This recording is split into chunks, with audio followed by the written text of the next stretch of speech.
র‍্যাব-7 অভিযানে এক মাদক কারবারিকে আটক করা হয়েছে।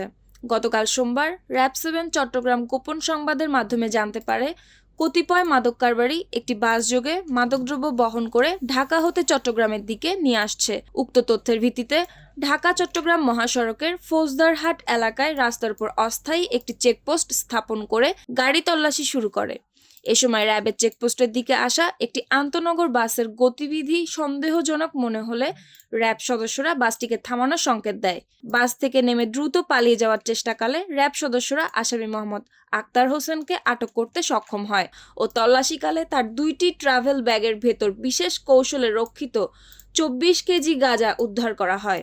উদ্ধারকৃত মাদকের আনুমানিক মূল্য 3,60,000 টাকা। গ্রেপ্তারকৃত আসামি সংক্রান্তে পরবর্তী আইনানুগ ব্যবস্থা গ্রহণের নিমিত্তে তাকে চট্টগ্রাম জেলা সীতাকুণ্ড থানা পুলিশের নিকট হস্তান্তর করা হয়েছে।